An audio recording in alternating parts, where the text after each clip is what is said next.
Marcos, capítulo 5. Vamos a dar lectura del texto que Dios nos estará hablando hoy, desde el versículo 21 hasta el versículo 43, hasta el final. Dice la todopoderosa palabra del Señor. Y pasando otra vez Jesús en una barca al otro lado, se juntó a él una gran multitud y estaba junto al mar. Y he aquí, vino uno de los principales de la sinagoga llamado Jairo, y al verlo se postró a sus pies. Y le rogaba mucho diciendo: mi hijita se está muriendo, te ruego que vengas y pongas las manos sobre ella para que se salve y vivirá. Y Jesús fue con él y lo seguía una gran multitud y lo apretaban. Y una mujer que hacía 12 años que estaba con flujo de sangre y había sufrido mucho a mano de muchos médicos y había gastado todo lo que tenía y nada le había aprovechado, antes le iba peor, cuando oyó hablar de Jesús, vino por detrás entre la multitud y tocó su vestido, porque decía: si tocare tan solo sus vestidos, seré salva. Y al instante la fuente de su sangre se secó y sintió en el cuerpo que estaba sana de aquel azote. E inmediatamente Jesús, conociendo en sí mismo el poder que había salido de él, volviéndose a la multitud, dijo: ¿quién ha tocado mis vestidos? Y le dijeron sus discípulos: ¿ves que la multitud te aprieta y dices: ¿quién me ha tocado? Y él miraba alrededor para ver a la que había hecho esto. Entonces la mujer, temiendo y temblando, sabiendo lo que en ella había sido hecho, vino y se postró delante de él y le dijo toda la verdad. Y él le dijo: hija, tu fe te ha salvado. Ve en paz y queda sana de tu azote. Hablando aún él, vinieron de casa del principal de la sinagoga, diciendo: tu hija ha muerto, ¿para qué molestas más al maestro? E inmediatamente Jesús, oyendo la palabra que se decía, dijo al principal de la sinagoga: no temas, cree solamente. Y no permitió que nadie lo siguiera, sino Pedro y Jacobo y Juan, hermano de Jacobo. Y vino a casa del principal de la sinagoga y vio el alboroto, a los que lloraban y gemían mucho. Y entrando les dijo: ¿por qué os alborotáis y lloráis? La muchacha no está muerta, sino duerme. Y se burlaban de él, mas él, echando fuera a todos, tomó al padre y a la madre de la muchacha y a los que estaban con él, y entró donde estaba la muchacha acostada. Y tomando la mano de la muchacha le dijo: Talita, cumi, que traducido es: niña, a ti te digo, levántate. E inmediatamente la niña se levantó y andaba, pues tenía 12 años. Y se asombraron con gran asombro, mas él le mandó estrictamente que nadie lo supiera y dijo que le dieran de comer. Amén. Interesante estas dos historias que aquí aparecen. Recordar que estas dos historias pertenecen a una sección en la que el Señor Jesucristo está presentando, en la que Marcos nos está presentando 4 historias, 4 importantes relatos en las que Jesús mostraba su autoridad y su poder. El primer relato, Jesús mostró su autoridad y su poder sobre la tempestad. Jesús es el Señor que le puede decir a un mar agitado: te calmas, y el mar se calma. La segunda historia que vimos hace 8 días, Jesús es el que tiene autoridad y poder sobre una legión de demonios. A un pobre hombre miserable, endemoniado durante mucho tiempo, Jesús le dijo a los demonios: salen, y los demonios salieron. Y hoy vamos a ver la autoridad y el poder de Jesús sobre las enfermedades y sobre la muerte, nuevamente con unos casos muy particulares. Una mujer con una enfermedad de 12 años y una niña que recientemente acababa de morir. Todos esos relatos, hermanos, pretenden mostrar la autoridad y el poder de Jesús. Cada vez cuando prestamos atención a estos relatos que Jesús utilizó su poder, las personas quedaron asombradas, temieron, Los discípulos primero temían de la tempestad, pero después se preguntan, ¿quién es este que aún el mar obedece? El endemoniado, todas las personas asustadas por él, pero después asustadas porque ¿cómo así que Jesús sacó a los demonios con su sola voz? La mujer asustada, temiendo de que no la vieran, pero después asustada por lo que había pasado en ella. Y la hija de Jairo, las personas llorando, pero después asustados de ver que Jesús había resucitado a la niña muerta. Todos mostrando la autoridad de poder, el poder de Jesús, y todos dejando a las personas sumamente asombradas. Hoy vamos a considerar esas dos historias, la de la mujer del flujo de sangre y la de la hija de Jairo, porque Marcos las presenta entremezcladas. Así que queremos analizarlas en una sola. Estas dos historias tienen varios elementos en común. Uno curioso, no creo que sea necesario enfatizarlo, pero la niña tiene 12 años y la mujer tiene 12 años con el flujo de sangre. Una curiosa conexión. Sin embargo, la principal conexión que podemos ver entre ellos es que ambos, tanto Jairo buscando a Jesús para sanar a su hija, como la mujer buscando a Jesús para sanarse de su flujo de sangre, habían agotado todos los recursos. Ellos no están yendo a donde Jesús para probar. Ellos ya probaron un montón de cosas y nada les pudo solucionar. Y ahora en la última, ya cuando todo parece perdido, recurren a Jesús. Esa es una conexión. Y otra conexión aún más importante es que en ambos se prueba la fe. De estas historias nos debe quedar la importancia de confiar en Jesús para poder ver su autoridad, para poder ver su poder manifestado en nuestra vida. Así que consideremos en primer lugar su autoridad y poder sobre la muerte. Esto con la historia de Jairo. Versículo 21. Y pasando otra vez Jesús en una barca al otro lado, se juntó a él una gran multitud y estaba junto al mar. Recuerden, Jesús acabó de hacer la sanidad del endemoniado gadareno. Salieron todos esos demonios, una legión de demonios salieron de él, 2,000, 6,000 demonios, no sabemos, muchísimos. Poseyeron a unos cerdos y se mataron los cerdos. Las personas echaron a Jesús, entonces Jesús va de Gadara y vuelve a Capernaum. Y nuevamente se baja de la barca y es abordado, versículo 22, por Jairo. Y he aquí, vino uno de los principales de la sinagoga llamado Jairo, y al verlo se postró a sus pies y le rogaba mucho diciendo: mi hijita se está muriendo. Te ruego que vengas y pongas las manos sobre ella para que se salve y vivirá. Noten, amados, la fe de Jairo. Jairo dice que es un principal de la sinagoga. O sea que Jairo, para llegar a ser principal de la sinagoga, él debió haber mostrado en su vida un alto celo por la religión judía. Él debía ser un hombre muy devoto a toda la tradición judía. Era un principal, o sea que era un hombre que era tenido en alta estima dentro de toda la religión judía, dentro del fariseísmo y de los escribas y demás. Para este hombre decidir ir a Jesús no era una cuestión como cualquier otro ser humano.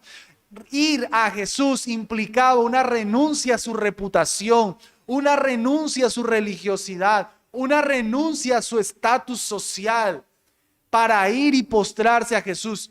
Eso es lo que hace la verdadera fe. La verdadera fe no está teniendo a Jesús y teniendo al mundo. La verdadera fe renuncia a todo por Jesús. Y este hombre se postra ante sus pies porque está en una condición desesperado.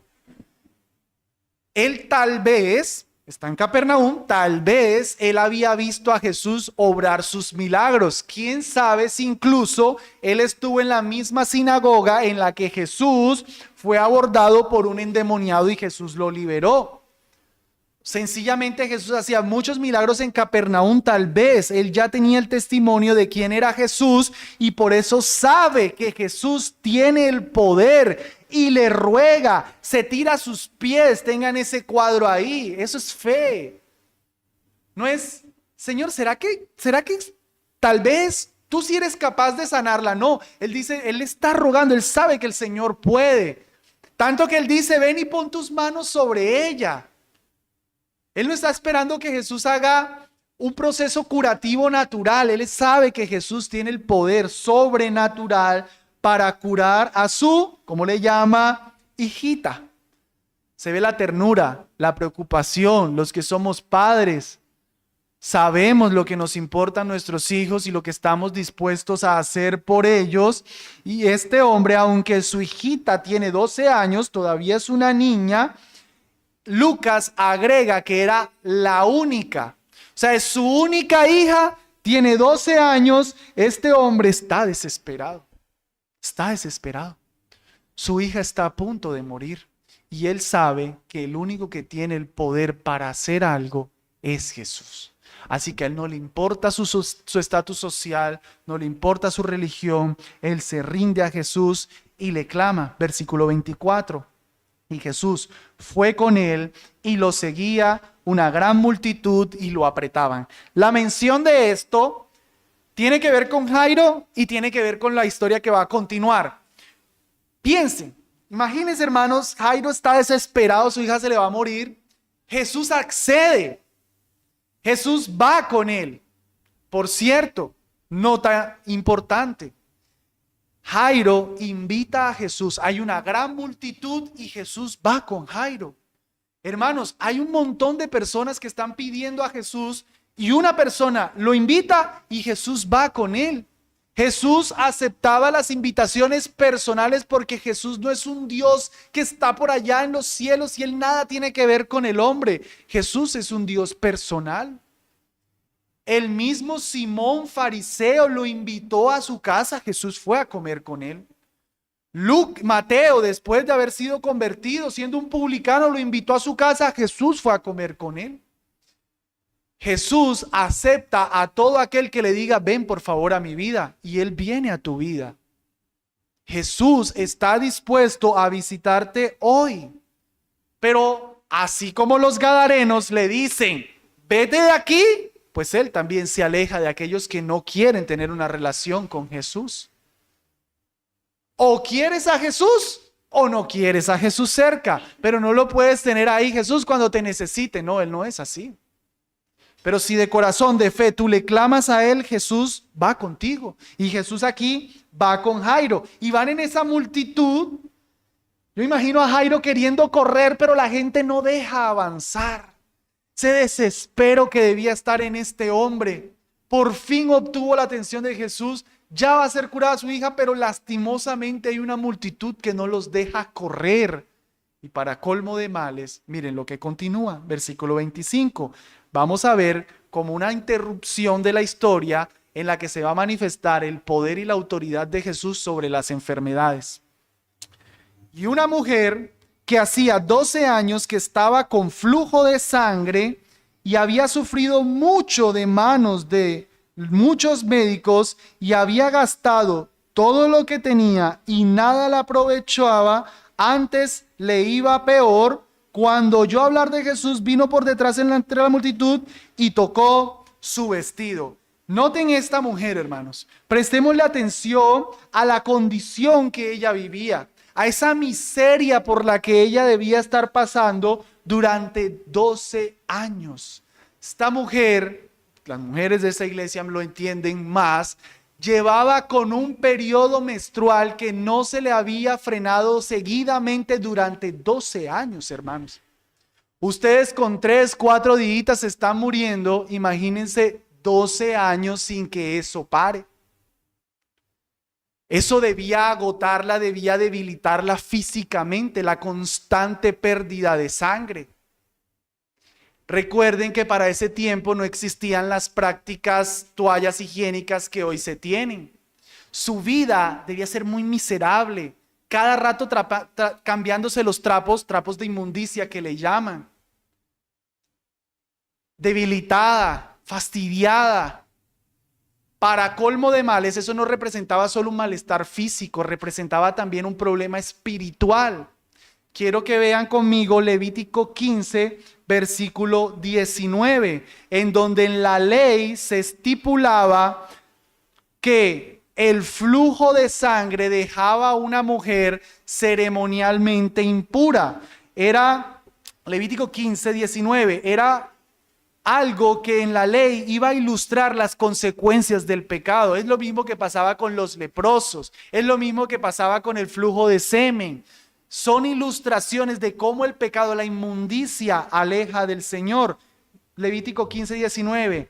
Y cuando la mujer tuviere flujo de sangre y su flujo estuviera en su carne, 7 días estará en su impureza menstrual, y cualquiera que la tocare será inmundo hasta la tarde. Y todo aquello sobre que ella se acostare durante su impureza menstrual será inmundo. También todo aquello sobre lo que se sentare será inmundo, y cualquiera que tocare su cama lavará sus vestidos, y después de lavarse con agua será inmundo hasta la tarde. También cualquiera que tocare cualquier mueble sobre el que ella se hubiere sentado lavará sus vestidos, se lavará luego a sí mismo con agua y será inmundo hasta la tarde. Y si alguna cosa estuviere sobre la cama, sobre la silla en que ella se hubiere sentado, el que la tocare será inmundo hasta la tarde. Y si alguno se acostare con ella y su impureza menstrual fuere sobre él, será inmundo por 7 días. Y toda cama sobre la que ella se acostare será inmunda. O sea, alejen a esa mujer. Alejen a esa mujer. Hermanos, sus familiares la debían tener relegada porque cualquiera que tuviera contacto con ella quedaba inmundo. O sea que probablemente ya no tendría una relación amorosa, probablemente no tenía relaciones amistosas, definitivamente no estaba teniendo una relación con Dios en el templo.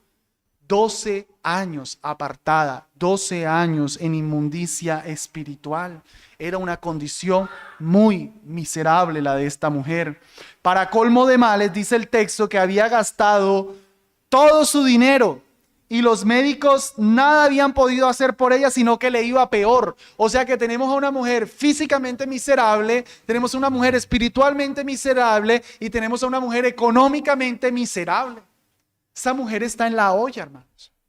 Esa mujer está mal. Quién sabe si los médicos incluso porque se aprovechaban o sencillamente porque no daban con el chiste. Pero ella, ojo otra vez aquí, ya había agotado todos los recursos. No tenía solución su problema. Ya no hay más nada que hacer. Ya, mujer, no tienes escapatoria. Te tocó así. Hasta que oyó que Jesús andaba en Capernaum. Esta miserable y pobre mujer escuchó que el Mesías Todopoderoso estaba por ahí. ¿Y qué estrategia se le ocurrió? Me voy a ir por detrás de la multitud, algo que ella no podía hacer, porque como ella se metiera en la multitud, ¿qué iba a pasar? Tocaba a todo el mundo. Y donde la gente supiera que una mujer inmunda la estaba tocando, le iba a ir muy mal. Pero ella sabe que allá está el que la puede salvar, no le va a importar lo que pase. Ella va inocentemente pensando escabullirse por toda esa multitud y tocar aunque sea el borde, dice uno de los paralelos, de los vestidos de Jesús, del manto de Jesús. Ella entiende que Jesús tiene tal poder que no necesita tocar su corazón, tocar a todo Jesús. Ella piensa el borde, aunque sea, de su manto, de su vestido. Si yo toco eso, yo seré salva. ¿Eso qué es, hermanos? Eso es fe. Fe. Ella confía que Jesús es el que la puede sanar de su problema, de su malestar.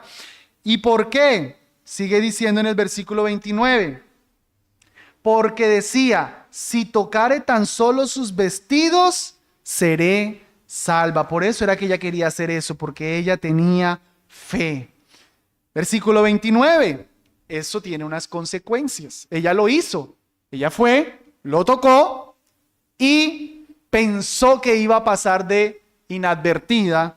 Versículo 29. Y al instante la fuente de su sangre se secó y sintió en el cuerpo que estaba sana de aquel azote. Le llama azote, hermanos, para referirse literalmente a lo que es un azote. Con eso entendemos lo que ella sufría. Algo pasó en ella. Ella tocó el manto y ella sintió que había sido sana. Ella sabía lo que había pasado con ella y ella pretende huir. pretende escabullirse, pero la fe en Jesús no hace que Jesús quede desapercibido. Otra vez, la fe en Jesús, la verdadera fe en Jesús, llama la atención de Jesús. Versículo 30. E inmediatamente Jesús, conociendo en sí mismo el poder que había salido de él, volviéndose a la multitud, dijo: ¿Quién ha tocado mis vestidos?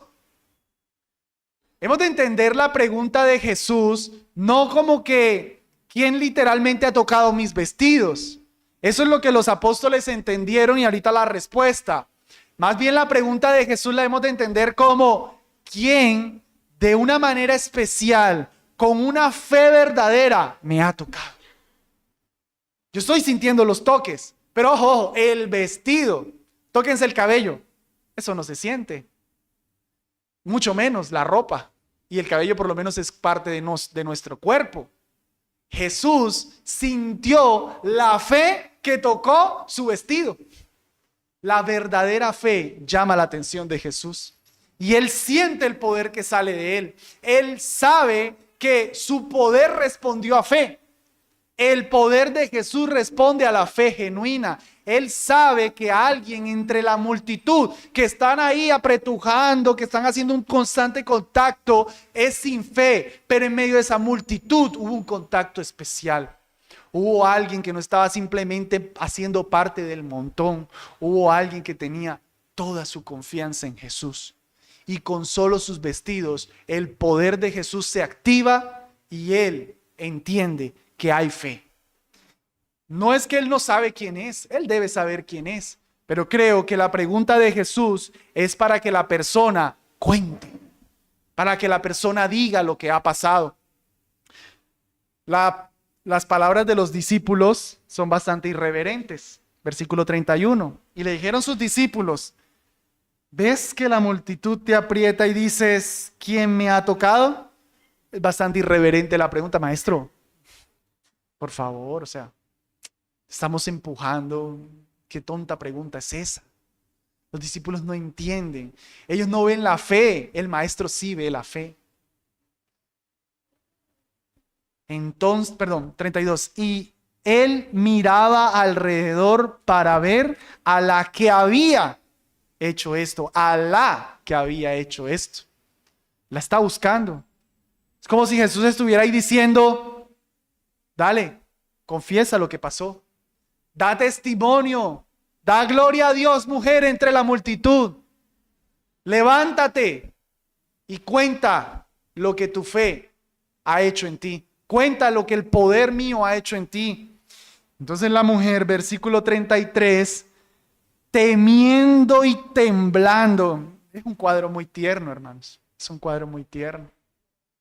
Ella tal vez estaba pensando salirse con la suya. Cojo el milagro y me voy. Pero llamó la atención del maestro.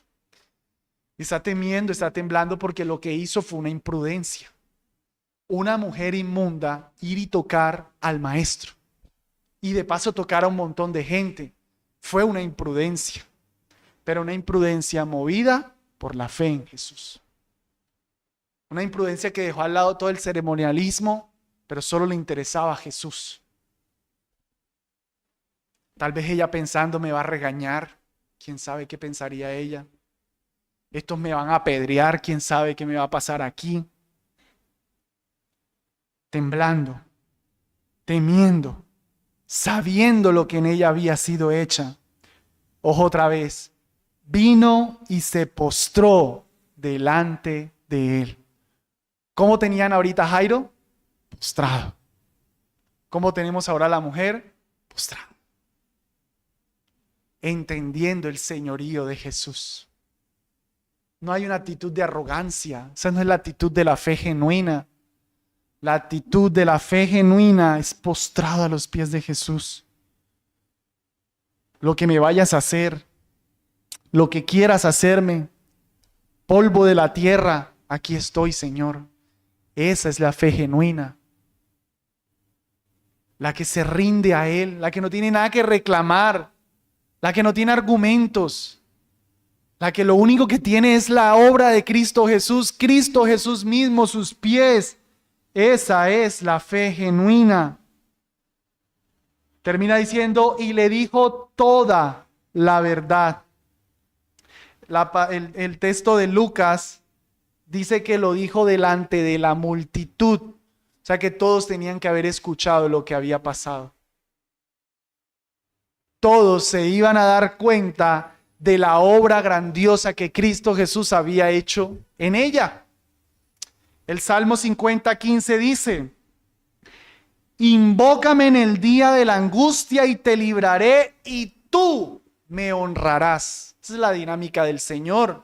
Tú me invocas, yo te honro, yo te libro, tú me honras. Tú me clamaste mujer, tocaste mi manto, yo te libré, ahora hónrame en la multitud. Que todos sepan que yo tengo autoridad y poder sobre la enfermedad. De hecho, implícitamente el Señor Jesucristo le está haciendo un favor a la mujer. ¿Cómo se sabía en ese momento que una famosa mujer con 12 años siendo inmunda por fin había sido sana? ¿Cómo las personas iban a saber que su malestar ya había parado? Jesús le está haciendo más bien el favor de dejar públicamente el testimonio de que Él había cambiado a esta mujer, de que ella ya no era más una mujer inmunda, ahora ella era una mujer limpia. Ella le confiesa todo al Señor y en vez de escuchar una reprimenda del Señor, escucha versículo 34, hija. ¿Qué palabra? Hija. Estás asustada. Me estás viendo con temor. Hija. Qué consolador debió ser esta palabra para esta mujer. Hijita. Hija del Padre Santo. Tu fe. No tocar el manto. Tu fe te ha salvado. El Señor Jesucristo le está perfeccionando la teología a esta mujer. Ella creía que por tocar el manto era sana. Sí, tocó el manto y fue sana, pero fue más bien porque ella creyó en Jesús. Era la fe que creía que tocando el manto sería salva, la que obró, la que fue el instrumento para que el poder de Jesús obrara. Aquí tenemos que hacer precisiones. Quiero ser claro. ¿Qué la sanó? No fue la fe. La sanó el poder de Jesús. Ese poder de Jesús obró a través de ¿qué? ¿De tocar el manto? No, de la fe que ella tuvo. Y esa fe lo que hizo fue tocar el manto. Otra vez, a ella la sanó el poder de Jesús que obró a través de la fe que tocó el manto. En otras palabras, incluso sin tocar el manto, ella podía haber sido sana. Otros fueron sanos de vista, de sordera, de no poder hablar, de parálisis, y nunca tocaron el manto de Jesús. Pero tuvieron fe en Jesús. Jesús le está perfeccionando la teología a esta mujer. Y le dice, tu fe te ha salvado, ve en paz y queda sana de tu azote. ¿Cómo así? Ya no la había salvado, ya no le dijo tu fe te ha salvado, porque le dice queda sana de tu azote, porque el Señor Jesús hizo dos cosas en ella. La fe que ella tuvo en el Mesías, y luego de confesar todo lo que había sucedido, ella, quien iba a buscar una simple sanidad de un flujo menstrual, terminó obteniendo salvación para su alma. La palabra tu fe te ha salvado, la palabra griega sozo, salvado, puede ser utilizada para salvación física.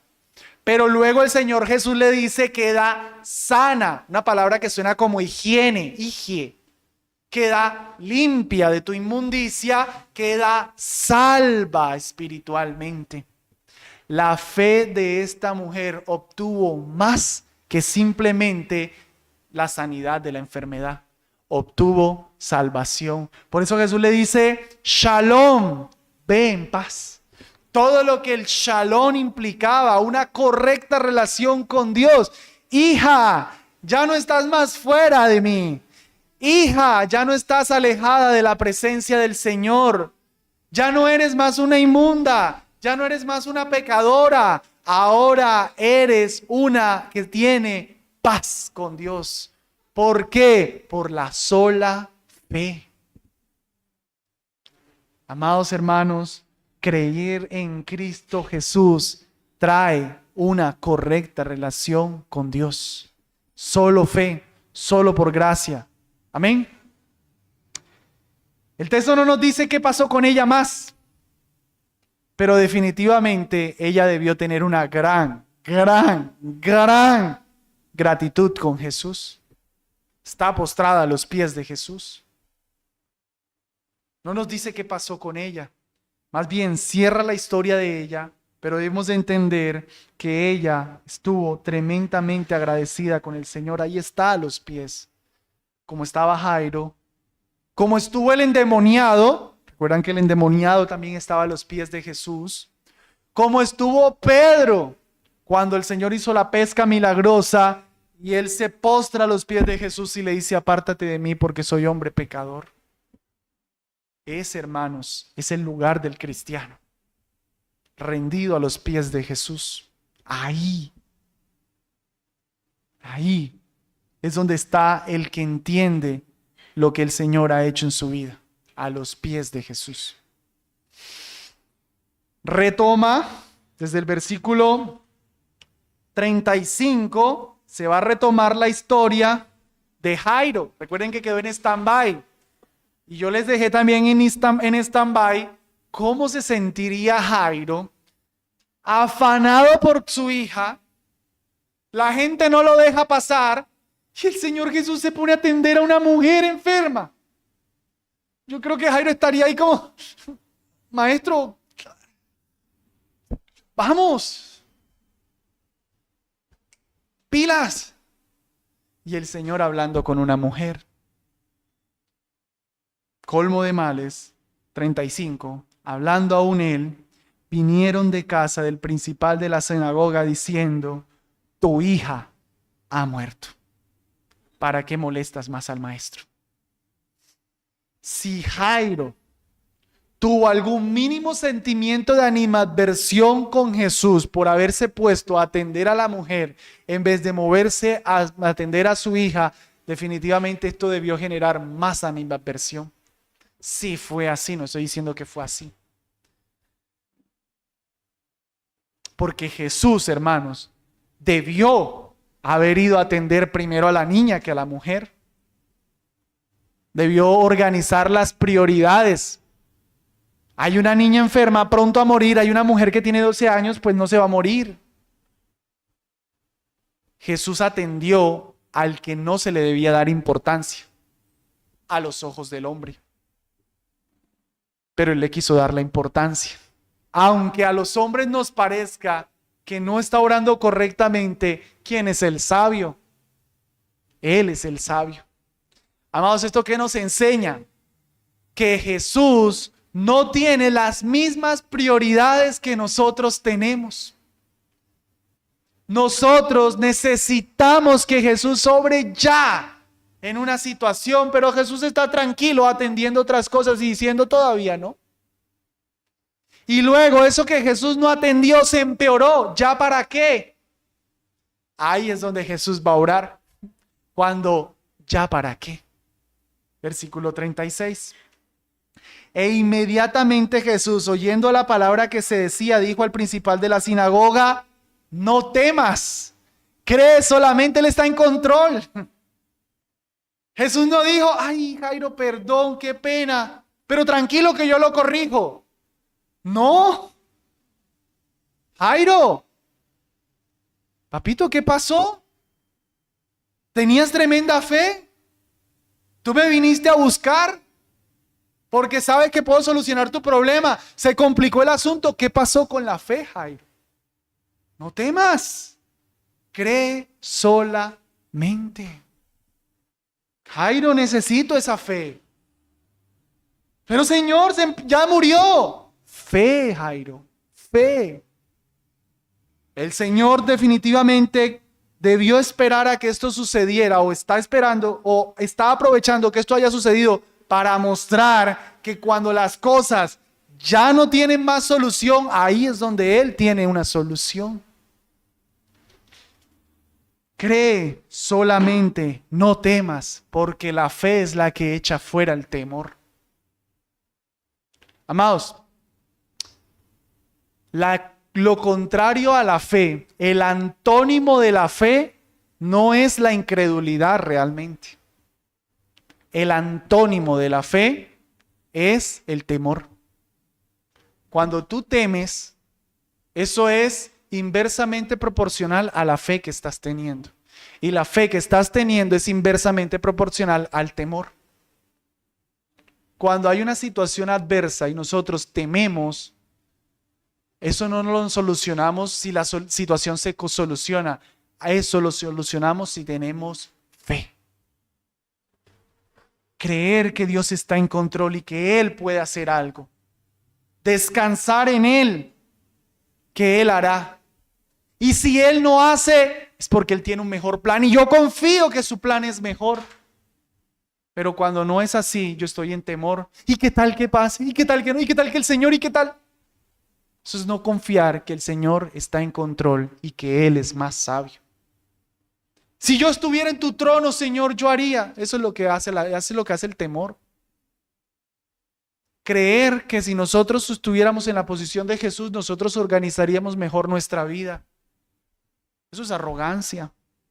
Por eso el Señor dice, cree. Si, hipotéticamente hablando, Jairo pensó que Jesús hizo mal por atender primero a la mujer que a su hija, hipotéticamente hablando, Jairo estaría diciendo, yo debería ser Jesús. Yo sí sé cómo organizar las cosas. Porque una mujer de 12 años no se va a morir, pero una niña sí. Es más importante esto que lo otro. Así obramos nosotros cuando creemos que las formas de obrar de Dios no son correctas. Cuando no descansamos en la voluntad de Dios. Cuando no estamos dispuestos a decirle, Señor, está bien como tú quieras. Cuando estamos haciendo proyectos y ni siquiera oramos, nos estamos sentando en el trono de la majestad.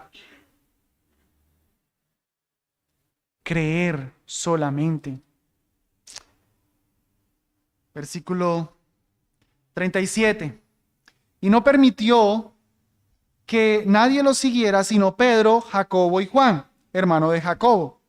Y vino a casa del principal de la sinagoga y vio el alboroto, a los que lloraban y gemían mucho. Y entrando les dijo, ¿por qué alborotáis y lloráis?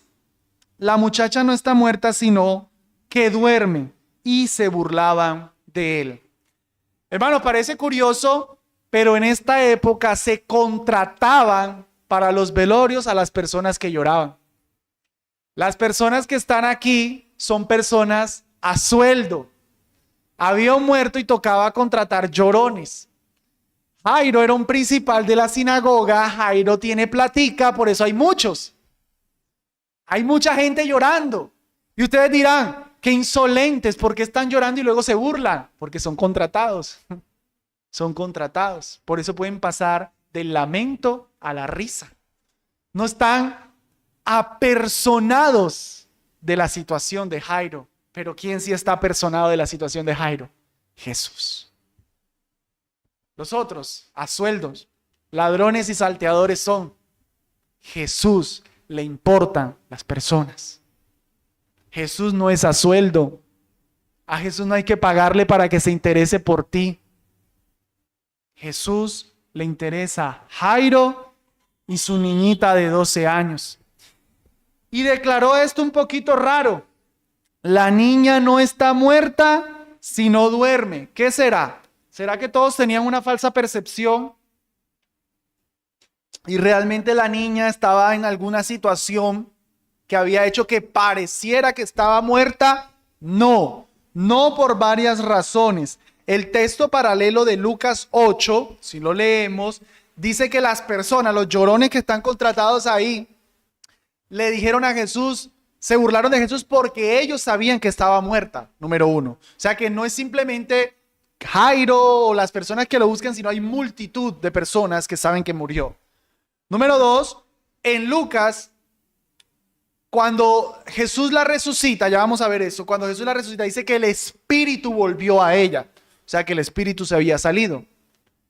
Sí había muerto. Y tercero, más contundente aún, y quiero leerlo, Juan capítulo 11, versículo 14. Esto en el contexto de la muerte de Lázaro. Jesús le dice a los discípulos,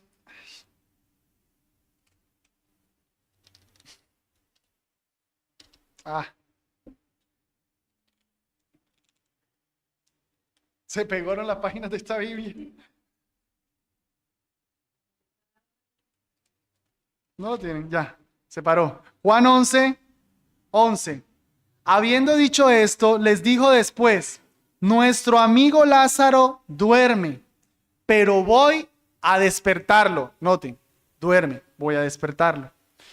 Dijeron entonces sus discípulos, Señor, si duerme, sanará. Otra vez los discípulos tomando todo literalmente. Mas Jesús decía esto de su muerte. Y ellos pensaron que hablaba de reposar del sueño. Entonces Jesús les dijo claramente, Lázaro está muerto. Notan cómo en el caso de Lázaro explícitamente había muerto, pero Jesús le llama a su muerte dormir. ¿Por qué? Porque lo va a resucitar ya. No le dice muerte porque él va a resucitar. Entonces a esta niña Jesús no está diciendo que está muerta porque él ya la va a despertar, pero no está negando que realmente murió. Entonces, amados, tenemos realmente a una niña de 12 años que ha muerto y Jesús saca a todo el mundo, solamente toma a Pedro, a Jacobo y a Juan, al padre, a la madre de la niña, entran en la habitación donde la muchacha estaba acostada, versículo 41, y tomando la mano de la muchacha, ¿recuerdan qué decía el papá? Pon tu mano sobre ella. Sobre ella. Si Jesús hacía eso, la pudiera haber curado. Pero la ley ceremonial impedía que una persona tocara a un muerto porque quedaba ceremonialmente impuro. Jesús la toca a propósito. Le toma la mano a una persona, a un muerto, debió quedar ceremonialmente impuro y le dice, Talita. Es una palabra en diminutivo, como cuando uno va a despertar a su hijo y le dice, hijito, mi amor, para el colegio. Uno no llega, le quita la sábana, le apaga el ventilador, le prende la luz y le pega un grito, ¿no? Queremos despertarlos. Los niños se están riendo, como que los papás hacen eso. Papás, Talita. Jesús se acerca a esta niña, le toma de la mano. Talita, niña, come, levántate. Está muerta. Pero los muertos oyen la voz de Jesús.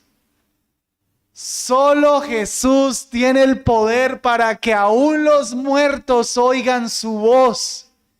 Y la niña, en efecto, se levantó y andaba. O sea que fue una tremenda sanidad. Pues tenía 12 años y se asombraron con gran asombro. El Señor le habló a un muerto y un muerto oye la voz. Eso es lo que exactamente pasó contigo y conmigo y que tiene que pasar con todos aquellos que hoy día aquí no son cristianos. Dice la Escritura que tú por tu pecado estás muerto en tus delitos y pecados. Tú no puedes hacer nada por tu salvación. Tú no puedes tomar reformas para ser un cristiano. Tú no puedes hacer nada para ser salvo. Tiene que ser que así muerto como estás ahora, mi voz, la de Jeffrey, acompañada por el poder del Espíritu Santo, no sea mi voz, sino sea la voz de Jesús. Y tú, muerto, oigas la voz de Jesús que te dice, levántate de los muertos y te alumbrará Cristo. Eso es lo que tiene que suceder. Y Jesús te está hablando a través de su palabra hoy y te está diciendo, levántate de los muertos. Juan 5:25 dice, de cierto os digo, viene la hora y ahora es. Viene, pero ya es. Cuando los muertos oirán la voz del Hijo de Dios y los que la oyeren vivirán. Amén. Los que la oyeren vivirán. Quiera el Señor Jesús hablarle a un par de muertos que hay hoy aquí. Quiera el Señor, así como a esta niña, hablarte a ti hoy y decirte, hijo, hija, levántate, cree solamente en Jesús hoy. E inmediatamente la niña se levantó y andaba, pues tenía 12 años, y se asombraron con gran asombro, mas él le mandó estrictamente que nadie lo supiera. Otra vez esto de Jesús decir que no se sepa. Él no quiere ir todavía él no debe ir todavía a la cruz. Hace falta un poquito de tiempo. No quiere que se haga tanto alboroto. Sin embargo, se hizo, como lo dice los textos paralelos. No puede pasar desapercibido un tremendo milagro así. Y termina con una curiosa mención. Y dijo que le dieran de comer. El Señor Jesucristo le importa el alma de esta niña, le importa el cuerpo de esta niña. Al Señor Jesucristo no le importa solo tu alma. Voy a salvar almas para Cristo. Bueno, yo sé que es un lenguaje cristiano. Voy a ganar almas para Cristo. Gana alma y cuerpo para Cristo. Al Señor le interesa todo.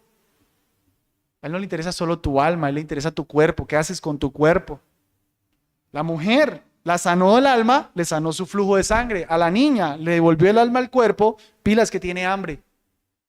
Ella debió haber muerto pasando hambre por bajo apetito. ¿Cuánto tiempo duró muerta? Se levantó, necesita comer. Denle comida a esa muchacha. El Señor está preocupado por todo está preocupado Él. Interesado Él, quiero decir. Amados, hasta aquí hemos visto el poder, la autoridad del Señor sobre la enfermedad, sobre la muerte. Quiero dar unas aplicaciones finales. 1. Estas historias no están puestas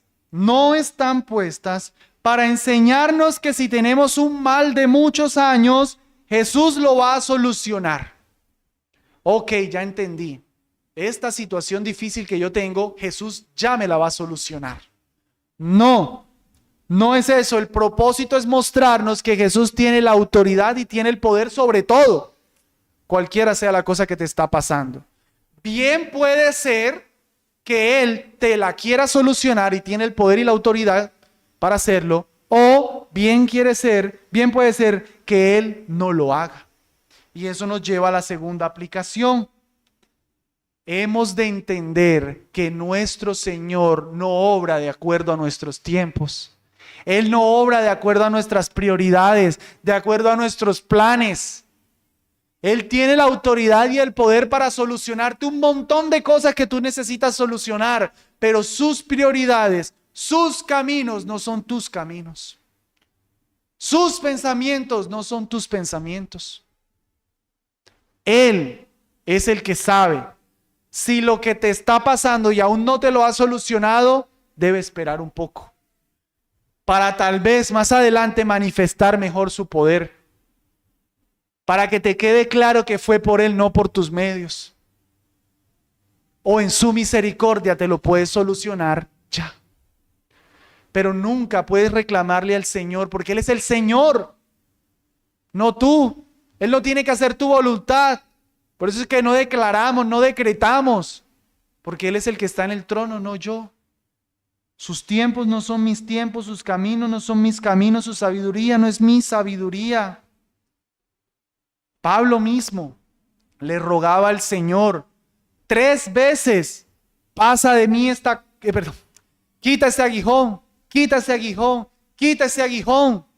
Y el Señor le dijo, no, bástate mi gracia, porque mi poder se perfecciona en tu debilidad. ¿Notan? el poder. ¿Era que Dios no tenía poder para sanar a Pablo? Sí, pero en esa debilidad estaba el poder de Dios. En lugar de obrar su poder para sanarlo, obraba su poder para fortalecerlo. El mismo Jesús 3 veces oró: Padre, si puedes, pasa de mí esta copa. Si puedes, pasa de mí esta copa. Si puedes, pasa de mí esta copa. Pero no lo que yo, sino lo que tú. Ahí tienen el ejemplo de Jesús, de uno que cree solamente.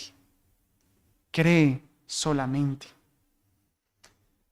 Esos relatos, número 3, estos relatos nos enseñan la importancia de la fe en la vida cristiana. Amados, por si te confunde, la vida cristiana no consiste en saber buena teología. No, los verdaderos teólogos, esos que escriben libros, esos sí son unos tesos, esos sí están cerca del cielo. No, la verdadera cristiandad es creer en Jesús. Mira, lastimosamente tenemos el testimonio de Steve Lawson hace poco, un hombre que yo admiraba. ¡Wow! ¡Qué hombre! Tremendo predicador, yo quisiera ser así. ¿Cuándo llegaré yo allá? Muchos pensábamos así. ¿Cuándo escribiré yo tantos libros? ¿Cuándo tendré yo todo ese dinero que él tiene? No creía en Jesús. Una vida hipócrita. A los ojos del mundo se ve cerca. A los ojos de Jesús, en pecado, alejado de Jesús. Amado, no estás en este púlpito predicando, pero si tú verdaderamente crees en Jesús, tal vez estés más cerca de Jesús de lo que quién sabe yo estaré. Creer en Jesús, esa es la vida cristiana.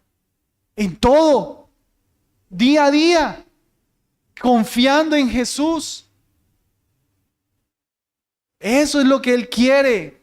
Una persona que viva a sus pies, que no hace nada si Él dice que no se hace, que está preguntándole constantemente qué es lo que Él quiere que se haga, que está confiando en Él, que cuando la cosa se puso fea en esta vida, está confiando, Él está en control. No está renegando de Jesús. No está peleando en la vida cristiana, no anda en amargura porque Él sabe que Jesús está en control y que Él quiere lo mejor para sí y que Él se glorifica en los problemas. Ese es el cristiano precioso a los ojos de Jesús.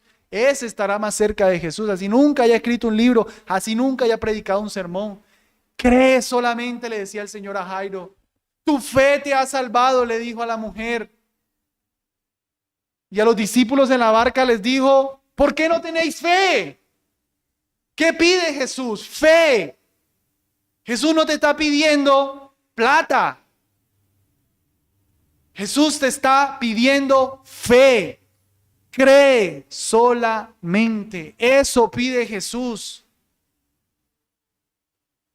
No me confundas. Jesús no te está pidiendo venir a la iglesia. Jesús no te está pidiendo leer la Biblia. Jesús no te está pidiendo orar. Jesús no te está pidiendo cambiar la ropa. Jesús no te está pidiendo quitar la música. Jesús no te está pidiendo dejar de tomar. Jesús está pidiendo: cree solamente. Después viene lo otro. Cree en mí. Entrega tu vida a mí. Ríndete a mí. Ponte a mis pies. Que de lo demás tengo mi espíritu para ayudarte. Cree solamente. Eso pide Jesús. Por si tu fe falla, amado, amada, estos 4 milagros que hemos estado viendo, que te afirmen tu fe. Mira, yo no sé si tú batallas con la duda, que a veces pienses cosas como: ¿y si Jesús no era el que decía ser? ¿Y si el cristianismo no es real? ¿Y si de pronto es Buda o Mahoma? Mira, nadie hizo lo que Jesús hizo. Nadie hizo eso que está aquí. Nadie podía sacar una legión de demonios, ni ha podido. Nadie resucitó muertos. Nadie curó enfermedades con su manto. Nadie calmó la tempestad con su palabra. Nadie ha hecho eso. Ese es el Jesús que te dice, cree solamente.